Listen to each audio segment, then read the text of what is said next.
I was in the green room. This is always my little chat section here. First of all, Julia, welcome. Hazel, welcome. Thank you. Hi. Hi. We were in the green room talking, and we were talking about how Julia's actually been with us, I think, as many times, if not more, than like our hosting John Grisham and James Patterson. And we have hosted Julia, but Julia's kind of seen an iteration of us. We were talking how we've gotten pretty good at this, but boy, sometimes in those early years, making sure that Facebook and Zoom were talking to each other. There were some stressful times. They finally got 3 years later, they finally got it together. So it's really been Exactly. You got this down. It's really been quite fun to do this. So not sure where everybody is, and since we have hosted Julia so many times, which is so wonderful, most of you are familiar with Warwick's, but I'm going to do my due diligence just for those of you that might be joining us for the first time. Julia and Hazel are both joining us from the UK. Hey, Julia, you're in London, correct? I'm in London, yeah. And then Hazel, where are you? I'm actually in Ireland. You're in I'm Ireland. in County Kildare in Ireland, yeah. Okay. All right. So we've got that covered. And I am in San Diego, La Jolla. Well, I'm actually in Carlsbad, but the store's in La Jolla, San Diego, California. So we probably are at complete opposite ends here. Absolutely. But hopefully we have some people joining us from all over. So if you're in the chat, let us know where you're joining us from. It's always fun to see where people are calling in from. In that chat on Facebook. So if you're watching this on YouTube later, sorry we're not live with you, but it's going to be a great conversation, so stay with us. But in that comment section of Facebook is where I'm going to put how to order Julia's book. So go ahead and click on that. If you're in the San Diego area, we'd love for you to come to the store and pick it up. So you have that option to do that, or we ship it anywhere in the 48 contiguous states. Also in that comment section is where you're going to put any questions that you have for Julia or Hazel. So don't be shy, because we love the audience questions. They're going to chat for about 35 minutes, and then we'll bring those questions to them. So enough about me and me talking. Let's get on to the show here and why we're here today. Julia, you don't really need an introduction, but I have to do it anyway, just for those new people. Well, thank you. Julia Kelly is the award-winning author of books about ordinary women and their extraordinary stories. In addition to The Lost English Girl, her novels include The Last Dance of the Debutante, The Last Garden in England, The Whispers of War, and The Light Over London. In addition to writing, she's been an Emmy-nominated producer, journalist, marketing professional, and for one summer, I love this, a tea waitress. Julia called Los Angeles, Iowa, and New York City home before settling in London. As I said, she's here to talk to us today about The Lost English Girl. And joining her is Hazel Gaynor. Hazel is an award-winning New York Times, USA Today, Irish Times, and international best-selling author.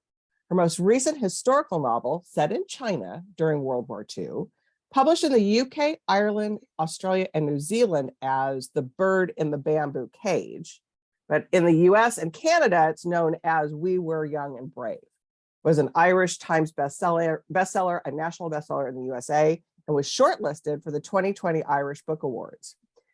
She's got a new book coming out this summer that we might be able to hear about too a little bit later. So anywho, you two have a great conversation, and I'll see you in about a half hour or so. Okay. Thank you so much, Julie. Wow, what an introduction. It's so lovely to be here with everybody this morning, afternoon, or evening, wherever you're joining us from in the world. It's fantastic that we're able to connect here internationally. What a fabulous thing. And I know Julia, like me, is just thrilled to talk to you about our books that we love, take you behind the scenes to share not too many, but some secrets about how a book comes to life, some of the research that goes into writing a historical novel, some maybe personal connections to the story. And I cannot wait. I was so thrilled when Julia asked me to talk to her about her book. We could be here for 3 hours, never mind 30 minutes. So I will keep an eye on the time. As well as being an author, I'm a book lover, and I think it's a joy to be able to spend some time this afternoon talking books. But most importantly, talking about this one, The Lost English Girl. Congratulations, Julia. I know it's publication week, which is you. always hugely exciting, very emotional, lots of different emotions, you know, excitement, nerves. How's the book going to be received after so many months, years with it on your own and your publishing team? So congrats on making it to publication week. And I'm sure some of your fans will have picked it up and read it immediately. For those watching that haven't started the book yet, why don't you kick things off by telling us, without giving too much away, a little bit about the book, where we can expect to go in those opening chapters, and then we'll dig into the rest of it. Okay, well, a quick overview with hopefully no spoilers is that there are two main characters in this book, Viv and Joshua, and the book opens with their wedding day. Viv is a young Catholic girl living in Liverpool who has become pregnant out of wedlock during a relationship with Joshua, and Joshua is a young Jewish man. And Viv's family in particular is not happy about the fact that there is this interfaith relationship that has happened. They really don't approve of it. But even more so than that, they really don't approve of the idea of her having a child out of wedlock. This is Liverpool during the 1930s, and that is the most important thing to them. So Viv and Joshua are brought together and married, and then something happens and they're separated on the same day that they're married. The book picks back up again then on the eve of war with Viv living estranged from Joshua. She hasn't seen him for years, but she's been taking care of their young daughter, Maggie, and she, as war is becoming inevitable, she faces this really difficult decision, which is to either keep Maggie with her in Liverpool, which is at high risk of being bombed, or to send Maggie away to the countryside. And she's really reluctant to make this decision, but ultimately she does send Maggie away, and it sets off a chain of events that ultimately brings Viv and Joshua back together to figure out what happens to their daughter during the war. And I think that's about as much as I can say without spoiling things and kind of the big high level plot. So, and that's an amazing, I mean, if you didn't already start reading, that would immediately want me anyway to instantly jump in. I think there's so many incredible layers to. I love your books. You write so beautifully, and you write, what's so amazing is you write such difficult periods of history, such difficult emotional journeys for your characters with such depth and heart. And I think that's an incredible testament to you as a writer, to be able to take somebody there. You know, it's a real skill to pull someone out of their very modern, complex, cluttered world, and get them to sit down with a book anyway, but to get them to sit down with a book that takes them back in time, I think it really takes skill as a writer to do that. And I'm always fascinated by what brought you there, what brought you as the author to that particular piece of history, because we could go anywhere. You know, that's the novelist's dream, to where will we go with our stories? And you have written a beautiful author note, and you've also shared some amazing insights to the book on your blog in the countdown to publication, which really gives a fascinating insight to you as an author and to the story and this period of history. So can you share a little bit with us about a very personal piece of family history that maybe wasn't the jumping off point for this book, but is certainly a big part of telling this particular story of war? And how did you come across that piece of family history, and how was it to write something that had touched part of your life personally? well, it's funny, you know, I've been calling this a book that has a seed of inspiration from real events, but this is absolutely not a family history. So these characters are fictional, and what happens to them is fictional. And the reason for that is that there is a family story of people who sadly are no longer with us. But long ago, one of my relatives, a young Catholic girl, became pregnant out of wedlock with a young Jewish man. This is starting to sound familiar based on what I've said. And they were brought together by their families, forced to marry, and then they were separated on that same day, on their wedding day. And I just think that is the biggest what if for any author, you sit down and you immediately think to yourself, what happened to these characters? What if they've been allowed to stay together? What if one of them had said, no, I'm not going to go along with this? What happened that actually, what was their relationship like? Were they in love? Were they not in love? Was this a fling? We just don't know the answers to any of those questions. And so for me, hearing that story over the years got me thinking, who are these people? What would they have gone through? And if I were to write a story, and this actually started out as a short story, which is a true testament to the fact that I'm a novelist. I started writing a short story and it became a 400-page novel. So, sometimes it's easier to write long than it is to write short. But I thought it was a fascinating topic to write about because, again, we don't know that much, but I could perhaps try to give some voice to fictional characters who were going through this experience and try to sit down and empathize with them and think, what would they have done? What decisions might they have made? And what would have happened to their lives? And then, of course, having the war come on very quickly after this has happened. So Maggie, the daughter, is about 4.5 years old when war breaks out. So, having that happen and really bring these characters to a point in their lives where they have to again make some huge decisions and life-altering decisions is, I think, always interesting as a novelist, getting to take that as an opportunity to really bring a character on a journey and hopefully bring the reader along with that character. Absolutely. I mean, isn't it incredible, those little nuggets of a story that almost becomes family folklore, and as you say, that the people that are involved maybe aren't with us anymore. Did you feel any sense of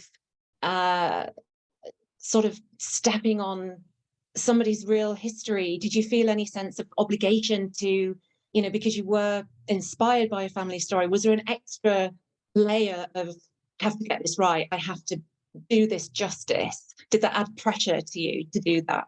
I think it did. I had a couple of nights where I woke up or I lay in bed kind of sleepless thinking I really need to get this right. And part of that is a responsibility of, I'm writing about a Catholic woman and a Jewish man, and I'm neither Catholic nor Jewish. And so I think part of it was wanting to represent the culture and the religion and the community that these people would have lived in Liverpool at this time as accurately as I could, representing religious practices and beliefs as accurately as I could. And, it's always a bit tricky because everybody's individual relationship to these things is individual. But I wanted to make sure that I was doing my due diligence and not just researching, but also reaching out to people who could give me more context. So I worked with a couple of really excellent scholars who were very generous with their time. And they spoke to me about what the Jewish experience might have been like in Liverpool at that time, interfaith marriage, things like that. And then on the other side, I was very fortunate. My mother was very generous in speaking to me about her remembrances of family stories, practices, what it was like growing up in one of these communities that was very Catholic and very tight-knit. And then on top of that, of course, also using sensitivity readers to make sure that I was portraying aspects of religion accurately, because again, I don't have that experience. So I think you feel a real responsibility there. And in terms of the family connection, I think again, wanting to be respectful of all of these people involved, I wanted to write characters who were complex and who were flawed, but ultimately who you could, over the course of the book, come to love and come to root for. And I hope I've been able to do that. But that was a very conscious decision in wanting to give both Joshua and Viv a lot of voice and a lot of growing to do throughout the book. And that's part of the reason that I decided to tell the book from both of their points of view. And there are also some scenes with their daughter Maggie as well. Yeah, and that's a whole other I suppose question about structuring the book and whose voices do we hear and whose story is this? And by the way, if you only had a couple of sleepless nights on the process of writing the book, well done. I normally have many, many more. So those middle of the night moments where we wake up and you suddenly have to scribble down, I have to find out about X or Y, or I need to do more research. So it's with us all the time, isn't it? So you talk a bit about the voices in the book. We have Viv, we have Joshua, and then we have Maggie as well. Tell us about how you chose to tell the story that way. Was it always going to be the narration of those characters? How did you write that? How do you create those distinct voices to tell the story from multiple points of view? Because I know it's not easy. Well, I really wanted to tell the story of a family being broken apart and ultimately coming back together again. And so I felt like if I was going to tell that story, I needed to do that in such a way where these characters who spend a good amount of the book not on the page together, they're living separate lives that interconnect at different points. And they're obviously tied together by the fact that they've had a child and they are actually married, although estranged. I needed to make sure that I was representing both of those perspectives and telling both of those storylines. So they kind of happen in parallel. And then there is an interconnecting point every once in a while, which is their origin story, how they met. And so it tells the story of, Viv meeting this young man who she's interested in. He's a jazz musician. He's unlike anybody she's met in her community because he has these big, wild dreams about becoming a successful musician. And I think for Joshua, he's attracted to her because she is sympathetic to that, and she listens to him, and she wants to hear him talk about, these big dreams, and how, both of them might have a life that could look very different than what the people in their life think they should be planning for their future. They're very young when they meet. They're 18, 19 years old. And I think that's one of the things that I really wanted to emphasize, was how young they were when these things happened to them, and when they made the decisions that they made. And so that was always very intentional. And I played around with scenes from Maggie as well, because again, Maggie's sent away to the countryside, and outside of visits from her mother throughout the book, we don't see Maggie that much on the page. So I wanted to bring that element in of what was happening to her during this time as well, because that becomes significant for things that happen later in the book that we can't talk about right now because it's too spoilery. But suffice it to say, it felt necessary to have Maggie's perspective as well. Yeah, and I think it really adds, because I think we're invested in that part of the story, and want to know and want to hear. I think, I found myself wanting to hear that voice, and I think, again, you said earlier about drawing your reader in and really caring for these people that you've created on the page, and that to me is the sign of a great book, when I'm invested in them. And they may well wake me up in the middle of the night as well, because I want to know how are they getting on, how are they going to get out of this. And reading it felt a little bit almost Romeo and Juliet-ish, a bit, star-crossed lovers, and that when young love will find a way and want to get through whatever the obstacles are. And I think you were incredibly brave to set your two characters in those opposing religious communities, like you say, not coming from either yourself. And fascinating to hear that you used sensitivity readers. I think we really now, as authors, we do always care, and I think it's really a value that's been added to our work, that we can now reach out to members of a community who have lived that, who have experienced it, and make sure we get it right on the page. It's really important, and definitely comes through that you did that work. It's very authentic. Well, and I was going to say, you and I both write about people who are living in a time that we don't live in. So there's always a level of suspending, belief. Well, not suspending belief so much, but trying to get into the minds of people who have an experience that's different from ours. And so that can be a little bit more difficult, because unfortunately, with the passage of time, fewer and fewer people have those direct memories, although some are still, willing to speak and generous and are able to speak.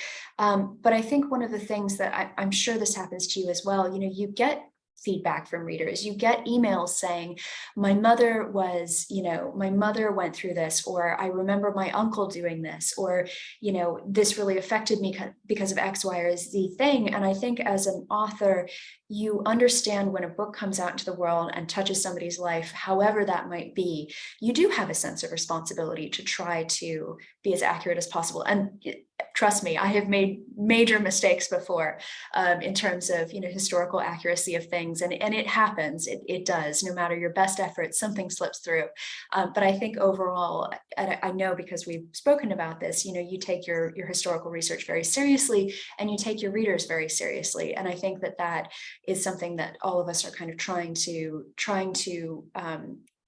think about, and then also move the book forward in a way that's exciting and interesting and pulls you along. Absolutely, yeah, and it's a balance, isn't it, between the historical facts and a compelling story and characters that ultimately we're rooting for. And I think, I often think about emotional authenticity as well as factual and historical authenticity.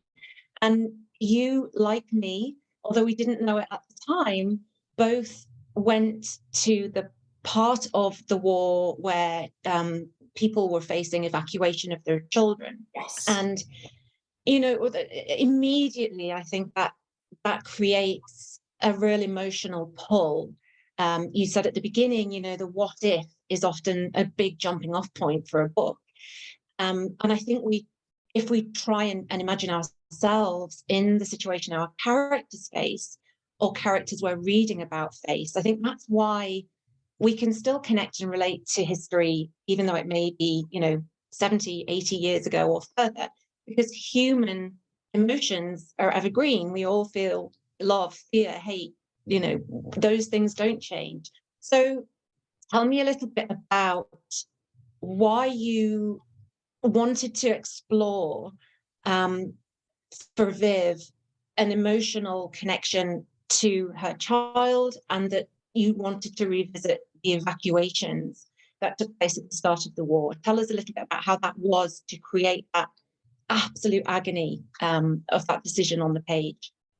Well, I think I'm always looking for moments where, because I tend to write about women and women's experience during the war, I'm always looking for moments where women are being tested in different ways and being forced to have a moment of kind of stepping into their own and deciding what their life is going to look like. And I love bringing characters from one place to another through this big kind of emotional or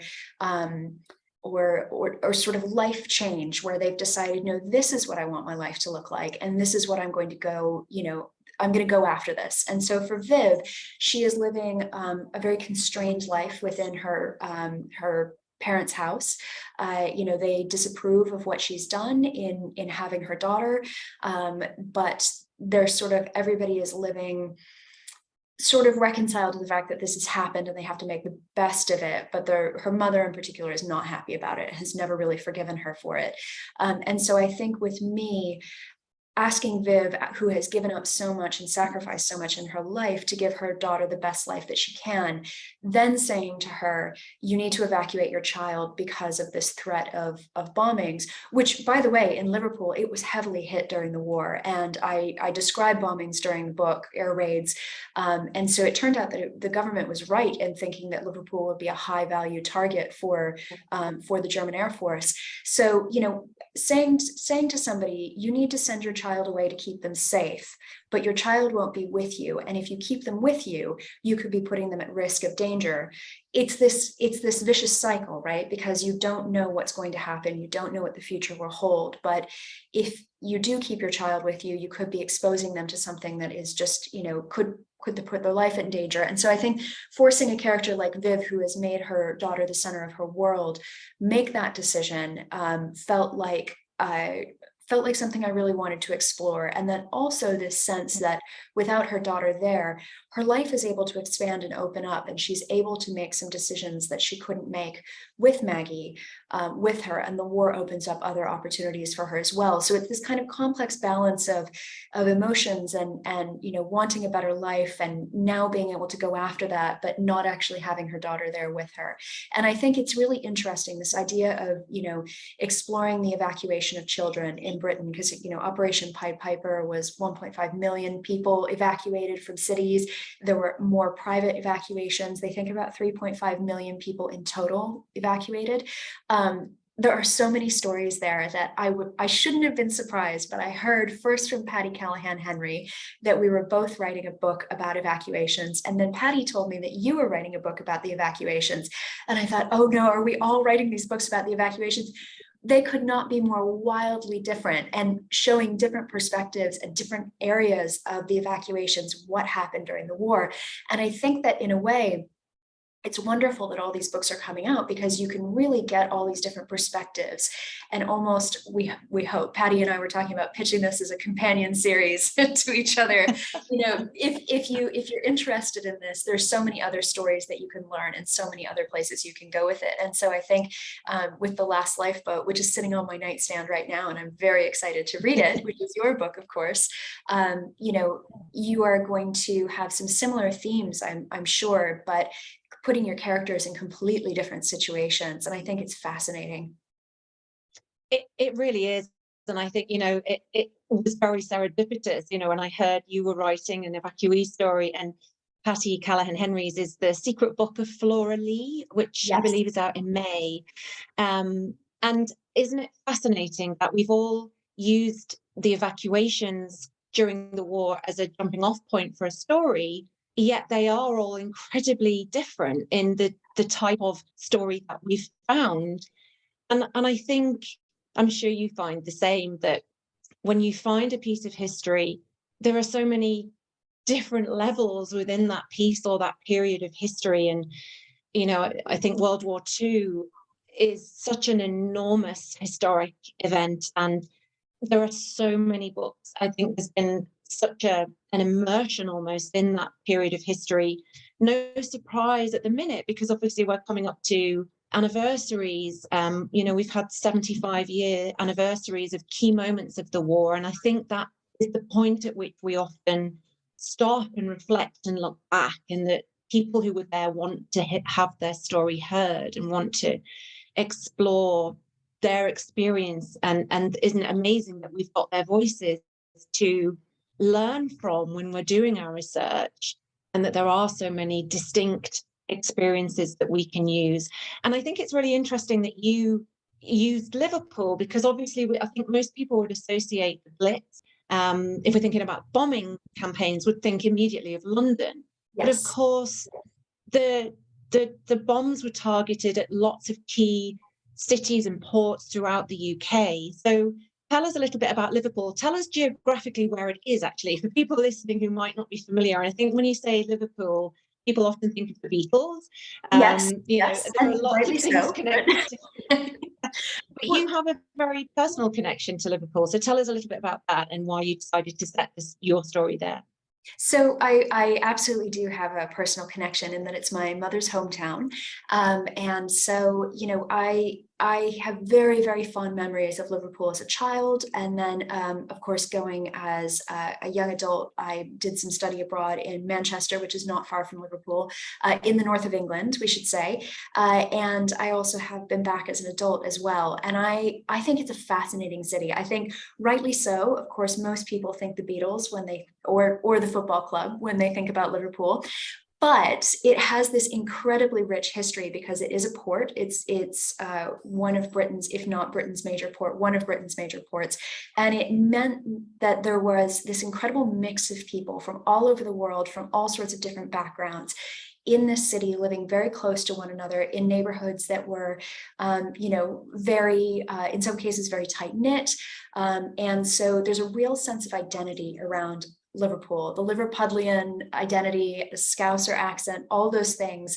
It's one of those things I have a huge amount of affection for. And I wanted to write a book about Liverpool, partially because of the family history, but partially because I wanted to really show what was going on outside of London during the war. Most of my books have been set in London. I have written a little bit about Warwickshire also, which I also have a tie to. But I really wanted Liverpool to be a character in this book, and for it to influence the characters themselves, and for it to be important and significant that they are from this place. And in a way, it's a real love letter to the city. I am absolutely guilty of emphasizing the fact that it is freezing cold there during the winter because of the wind and the damp and the cold. But I really do love the city, and I think it's an extraordinary place that that I certainly hope people will take an interest in, because there was so much going on there during the war that I don't think it's talked about enough. Yeah, absolutely. I think it's really interesting to read a book. I think it's the first time I've written a novel in World War II, certainly in Liverpool, but there are not that many set outside London. And in another little connection, in the last lifeboat, the evacuee ship that my evacuees get onto leaves from Liverpool. Yes. So I touch on Liverpool a little bit as well, and I think it's fascinating to read a novel of World War II set in the northwest of England, sorry, and that just adds that different taste and flavour to a book. As you say, a melting pot of communities of there were a huge amount of Irish actually in Liverpool. Yeah. And it's really fascinating, I think, that you chose to set the book there, and I think readers will be really interested to be taken somewhere different geographically in your book as well. Tell me a little bit about Joshua and his jazz, because I think I love when there's music in a book, and I know from reading your blog that I know why you've added jazz. So tell us a little bit about the inspiration for that being a huge part of Joshua's drive, and tell us what you've been listening to whilst you were writing those scenes in the book. Well, I have talked about how my mother and her family has been a huge influence on this book, from everything from the setting to that inspiration in terms of storyline. My dad is the inspiration behind Joshua being a jazz musician, not because my dad is a jazz musician, but because he has this very deep love of jazz and has for years and years. So I remember as a kid, classical music and jazz and all sorts of different things being on while I was growing up. And I have always loved jazz. I ended up actually becoming at university a swing dancer and then a blues dancer. So, dancing to that music as well, which I don't do enough of anymore, but I should. And so with Joshua, I wanted him to have a creative ambition that was different from what his family knows, and the business that his parents have built up, which is tailoring. And I wanted him to really have a drive to go and explore that, and a real belief that he could make it. And very early on in the book, you realize that he has not made it quite in the way that he thought he would. He has become the first call fill-in for a lot of bands in New York, on what's called Swing Street, 52nd Street. There were so many jazz clubs on that street that it received this nickname, and you can still see the signs actually in New York that say Swing Street. And I lived in New York, and so I knew a little bit about that history. I've always been interested in the relationship between New York and jazz, and so you get a little flavor of that with Joshua, and a peppering through the book of different songs. And so I'm not sure when it's coming out actually, but in the next few weeks I will be publishing a playlist of some of the music that is mentioned in the book, and some of that includes St. Louis Blues and Body and Soul, and just songs that I love and have sort of always had an affection for. So I did have to be careful about when the dates were. So there are some standards and some things that I really love that unfortunately were sort of later in the 40s and 50s. But being careful and being mindful of that 1939, 1940 mark, I did get to kind of cherry pick some of my favorite songs. So it's been fun reading that research, and also getting a chance to talk to people about it. Oh, I absolutely loved it, and I just think it's another it adds so much more, another layer to the book, you know, to imagine him in that world. So I'm really pleased to hear there's a playlist, because I was thinking she's definitely been listening to her Oh, yeah. favorite jazz music. Oh, yes, We're not going definitely. to get it. We're not getting a demo of the dancing, no swing dancing on No, no, sadly. I love how you've clearly you have some sort of method acting approach to writing your novels. You know, you've lived these experiences and then you write them onto the page. And I love as well that you've added, you know, you gave Viv so many dimensions, so many complex issues to deal with, so many emotions. And as you do with all of your books, you know, you really consider, I think particularly, although it was fascinating to have Joshua's voice in this book, you've been very considerate of women and their roles in society at a time when it was very different to how it is now.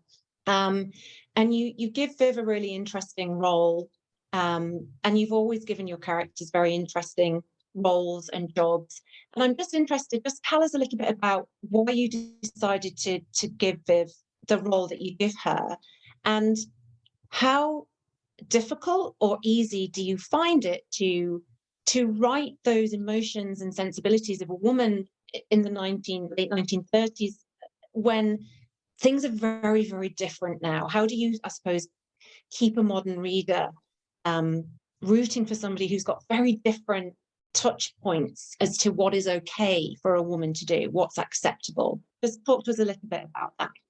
Well, I think it's always that balance that is tricky sometimes to strike, because you know, there's certain things that I believe as a woman living now, and there are certain ways that I conduct myself and expectations that I have around, you know, a job and all of these things, and the way that my relationship works, and, you know, outside of my romantic relationship, my relationship with family and friends, that aren't necessarily going to be accurate for a character living in that time unless she really is extraordinarily ahead of her time. And so I think balancing that out a little bit can be tricky, but it also, I think, rings true when you take into consideration the fact that this was a huge time of social change for women during the war. And so Viv actually goes from being very much at home. Her role is to do the shopping for her mother, to help around the house, to do the laundry, to take care of her daughter, and that absolutely occupies her days. But when her daughter is sent away to the countryside, some things open up to her. And one of them is that she's able to step back into a role with the General Post Office. Before she got married, she worked in a sorting room. There's a marriage ban for the General Post Office. They would not allow a woman to stay on once she had been married, so she had to give up her job. But then she's able to go back, and through a little finagling is able to get a job delivering the post. And that gives her literal freedom. You know, she's on a bike and she's making her rounds and riding around Liverpool. But it also gives her a degree of financial freedom. So I'm always trying to find ways to give my characters a little bit more say in their lives, whether that's through some financial support or through, you know, surrounding them with people who encourage them to do these things. So it is, in a way, my way of adding some of those more modern sensibilities into these books, but also trying to stay true to these characters. You know, at one point, you know, the book jumps ahead in time a bit, and Viv and Joshua have been estranged for a very long time. And the idea of divorce was never really an option for Viv, because she is a character who is, you know, raised Catholic. She still holds a lot of these beliefs, even if she is questioning elements of her faith throughout this book. The idea of divorcing Joshua is not something that she is considering, because it doesn't work with the background that she has. And that very much is kind of taken through from research and from conversations about what would have been expected for people at this time. And so, you know, again, trying to balance those things out with my modern sensibilities can be challenging sometimes, but I think is really worth considering, and in trying to make a character feel appropriate to the time and the place that they are existing in. Absolutely, and I think you do a beautiful job of that balance of, you know, keeping her authentic to her era, but also, you know, adding in a few unexpected things, and, you know, taking us outside of what we may have come to expect from a historical novel set in World War II. I love that you've a different location, you've a different scenario, you've a guy playing jazz. I just think you've been so clever in finding so many fresh approaches to a much beloved genre of historical fiction. And just before I hand back over to Julie, I mean, I said we could talk for 3 hours, and we really could. I'll hand over to Julie in just a moment for readers and listeners to be able to ask lots of questions, which I'm sure they have. Just finish up, just tell us what you hope readers will take away from reading your beautiful book. Well, thank you very much for calling it a beautiful book. The thing that I'm always hopeful that readers will walk away from a book with a feeling of kind of having more empathy for people who have different experiences than them. I think one of the beauties of reading is getting to live in other people's lives for a period of time and live in other periods of time and have different experiences through what's written on the page. And so I think that's one of the incredible strengths, especially of historical fiction, is that it really allows you to explore that other world and that other character. And so I hope people will be sympathetic to the characters by the end of the book. I think, I've always prefaced this with nobody is perfect all the time. And, characters make decisions that sometimes you think are absolutely maddening, but they're interesting because they're flawed and they're different. And my hope is that people kind of take some of that sympathy and empathy into their own life as well. I'm absolutely sure they will. It's fascinating. Thank you. You're right, Hazel. We could listen to y'all for 3 hours, definitely. We could get a bottle of champagne and hang out, Hazel. We've done it before. We'll see in the afternoon, grab a Listen to snack. some jazz. Exactly. Grab a snack. We'll take a little intermission. I got a record player behind me, Exactly. I'm so glad that you brought up, Hazel, and that Julia, you answered this, because it is one of the things that drives me a little bit crazy. And when you talked about your modern sensibilities in writing a character in a different time period, and when an author puts some of those modern sensibilities in, when it doesn't play right, it really can pull you directly out of a story, because it's like, no, that probably wouldn't have happened. And so that you're aware and cognizant of that is a testament to your masterpiece of writing and how you write. So thank you for doing that and taking within you too, Hazel, because it's important. It is. And I think, Hazel, I know that because I've read several of your books, and so I know that you do this as well, but really, really grounding those characters' decisions in, things that make sense, motivations that make sense, goals for themselves that make sense. That really goes a long way to explaining why somebody does something in a certain way. And I think that just kind of as a writerly trick, that can sometimes help with some of those moments. But, again, trying to really, if you write historical fiction, trying to honor the fact that, life was different then and people were different then. Oh, for sure.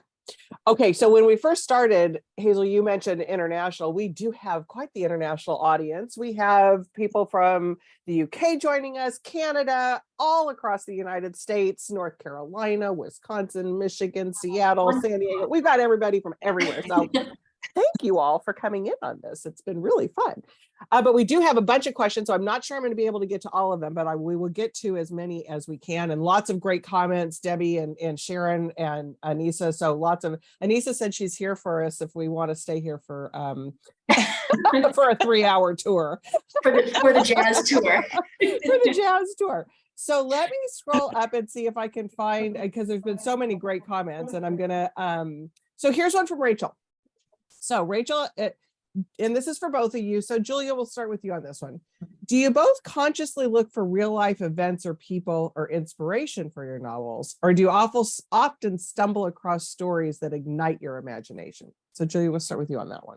Well, I think thinking that I consciously look for those things gives me a lot more credit than I actually deserve. I'm a bit of a magpie in some ways. I'm constantly reading and talking to people and watching things, and sometimes it's as simple as that in terms of what sparks an idea for a story. This obviously, you know, I've heard, my favorite thing are late night family conversations where the stories start to come out.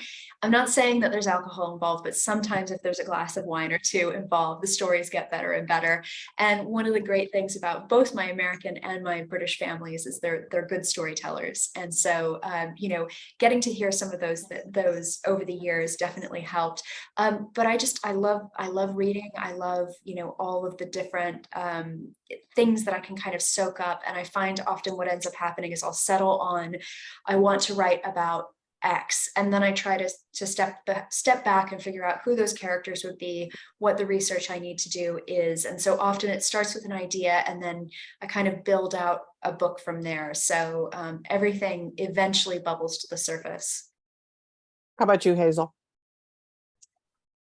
Yeah, similar. And I think all novelists, but maybe particularly historical novelists, we're just very nosy. Yes. We want to go and see how people used to live, and what life was like then. And I think I'm a firm believer actually that the story finds the author, and I also believe that the story finds the reader.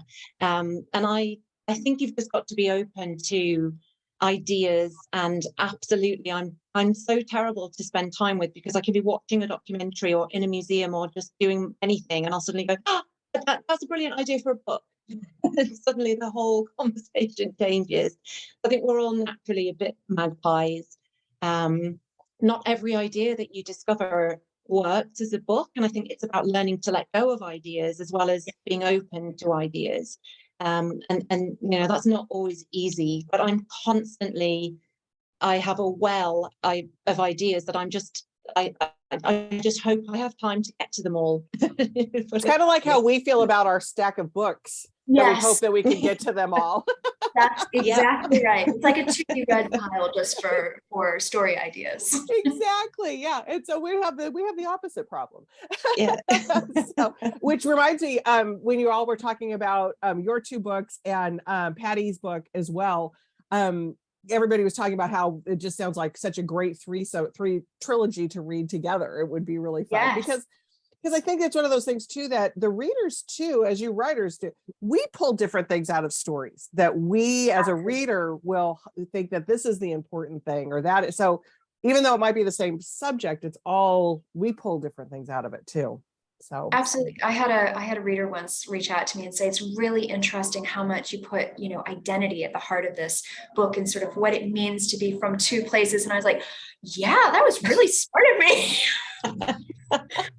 And I can totally see it, but I couldn't see it while I was writing it. Right. I've had authors say that sometimes readers will point things out to them where it's just like, it's kind of one of those light bulb moments, like, yeah, that is in there, you know? Yeah. So Anissa had a couple of questions. So back to the, so when you have these ideas, do you start with character, plot? Julia, we'll go to you with this one. What do you start with first when you have this idea? Do you then go into like a character dive or setting, or what do you usually do? So I really try to go into a character dive first, because talking about sort of character and how characters can move stories forward with their decisions, I find if I can get that character right, or at least right enough, I can usually build out a plot from there. And then I start writing the book and I find out I've got half of it right and need to change things. That always happens. And in fact, I'm in the middle of that right now with what I'm writing at the moment. But, you know, I find that is a really good place to start for me. It's the idea of, you know, I want to write about X. So in terms of The Light Over London, it was, I want to write about one of the women on the anti-aircraft guns. Who would she be? And so in this case, it was, I want to write about a woman who goes through this experience. Who would she be and what would she go through throughout the war? And so that's how Viv became the character she is. And she had some motivations change, but fundamentally she's pretty similar to the character I set out to write. Joshua went through some changes as well. But I think that's, for me, that's where the plot comes from, is those characters and their decision making. And then you can pretty much put that in any kind, not any setting, but you can kind of, you have some play with where you're going to set that. Yeah, exactly. And I think with this book, because of the background of the characters, it was important that it was set in Liverpool and they were Liverpudlians. But with other books, I haven't moved characters completely to a different place before, but I've had them kind of move up and down the social ladder. I've had them move, neighborhood, location, things like that. Right. How about you, Hazel? Is it character first? Well, I think it's probably the event. It is often my catalyst. So with Last Lifeboat, the event was similarly to Julia, was evacuation in World War II, but more specifically, an event that I had never heard of. Evacuees who were sent away by sea. They were called sea evacuees.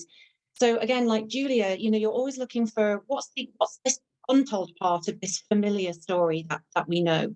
And for me, the event was that one of these evacuee ships was torpedoed in the mid-Atlantic, and a lifeboat full of survivors was lost at sea for 8 days. So once I've got the event, for me, that has to be the sort of powerful, the plot that's going to drive the narrative.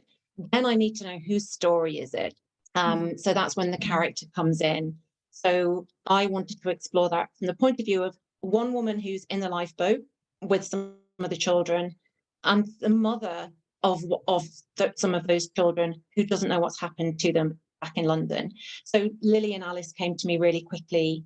And I think, an event can be as powerful, but without characters to give it heart, to give it soul, it won't work. So I think character has to be always there. So for me, it's sort of a dual hit, but it's often event first. Then I have to interrogate it and see if it works as a story with characters that I populated it with. Right. And have that pacing and that I'm losing what I'm just, but anyways, it went out my brain. I have an old brain, so never mind. Well, never mind. Whatever I was gonna. It's writing the 100,000 words in between. That's the tricky bit. Yeah, right. that's the tricky bit. Yeah, and then having to throw some of those words away. It's just like, oh, that has to be really bad. It's always an experience. Yeah, but keeping the pacing and that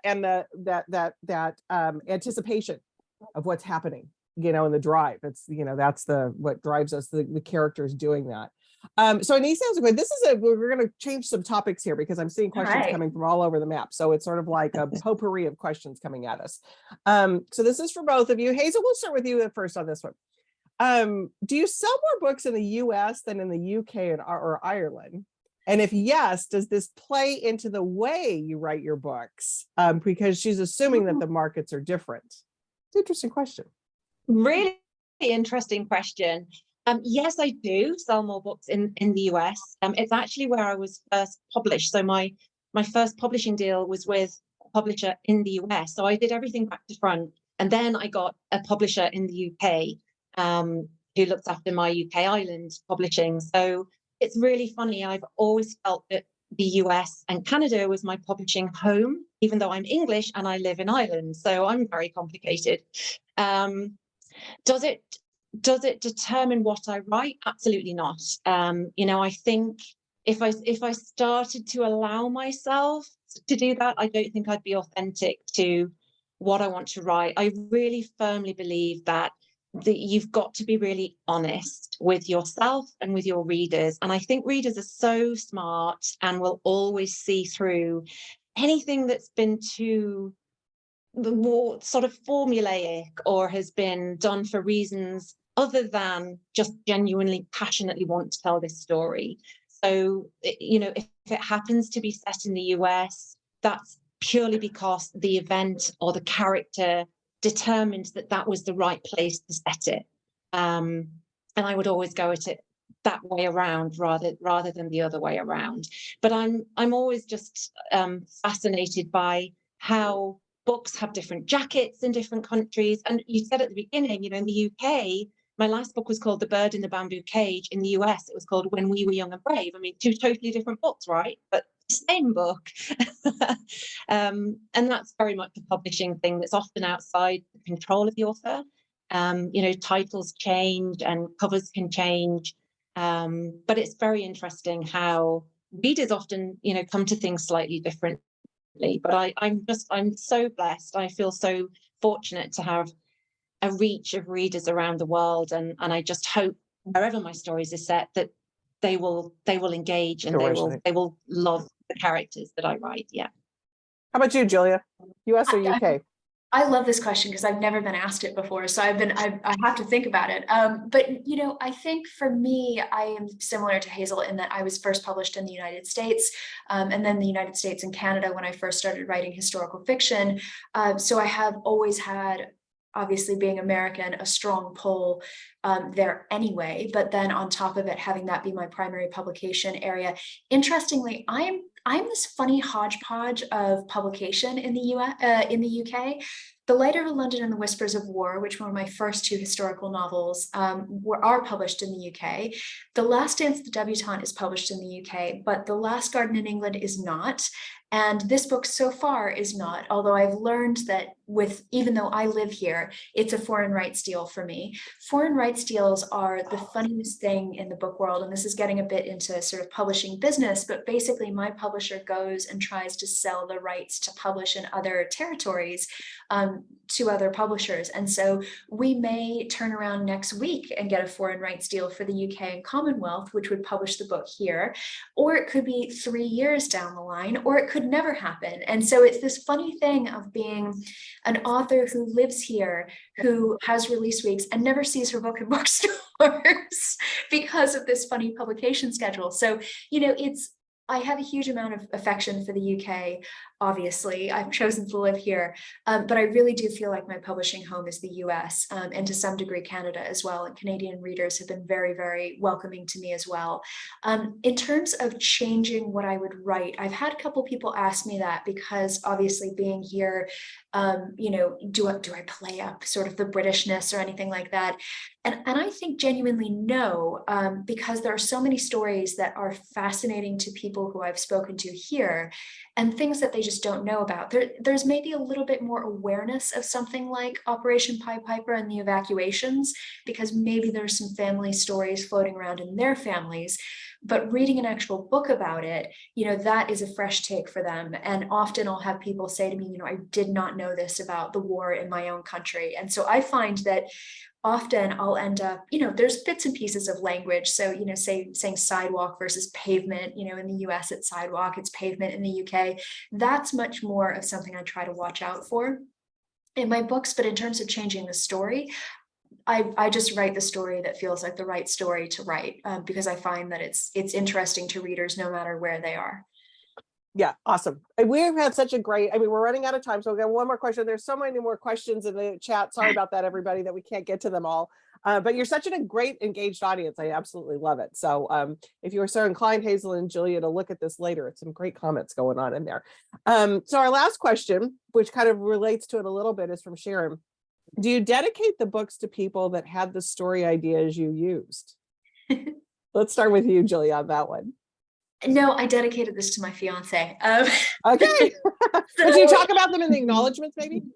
I do, yes. Yeah. I always make sure if somebody has had an influence on the book, so whether it's a scholar or a family member or somebody I've spoken to for research, I try to make sure and acknowledge them in the acknowledgements. But this book I wrote, so I met my partner just before I quit my job and became a full-time author. And so he was there through every step of the way while I was writing this book, because I started it right after I had quit. And so the book is dedicated to him, because truly would not have happened without him being there. And now we're engaged. So feels like the right thing to do. Yeah. He was there for the whole thing. He was. He saw it all. All the nitty-gritty. Exactly. Good way to start a marriage, by the way. Absolutely. Hazel, how about you? Do you dedicate or do you put them in the acknowledgements? Yeah, I've done a little bit of both. So I think most of us write an author's note now at the end of a book to explain a little bit of what's real, what's made up, and reference points, research points. A couple. So my first book, The Girl Who Came Home, I dedicated to the Adigal 14 Irish friends and family who sailed on Titanic, and I partly dedicated The Cottingley Secret to Francis Griffiths, who found allegedly fairies at the bottom of the garden. dedications are huge pressure, I tell you. I mean, you've got to get They it are. right, because the family is sitting there going, she hasn't dedicated one to me yet. So I've covered most bases now, I think, of main family. So we're on to other things now. But yeah, it's pressure. Lots of pressure. And Debbie, you've had great comments and questions in here. I'm going to end with the last one, which is about Hazel's event. We don't quite have a date nailed down quite yet, but we're working on it. So we will be in this format again. So we'll keep you posted. Keep looking at our newsletter, or we'll social media. It'll be all over when we finally put that together. So Julia, Hazel, this was a great conversation. Adored having both of you here. Oh, thank you. It's been so much fun. Thank you, Hazel. Thank you. For doing Thank you this. so much. And thank you, Julia, for writing an amazing book. I can't wait for everyone to discover it. It's The Lost English Girl. It's fantastic. So enjoy. Enjoy. Yes, enjoy, and happy release. And Hazel, we'll see you in the summer. Julia, rumor has it there might be an October book, so maybe we'll see you in October. So, we'll see if not, no pressure or anything, but I'm thinking there might be another book a year from now, so we'll probably see you maybe a year from. Well, we don't know about that either. Stay tuned, everybody. Yes. So, all right, everybody have a great rest of your Saturday. Thank you all for being here. And again, Julia and Hazel, thank you so much. Thank you so much. Thank you. Bye. Have a great evening.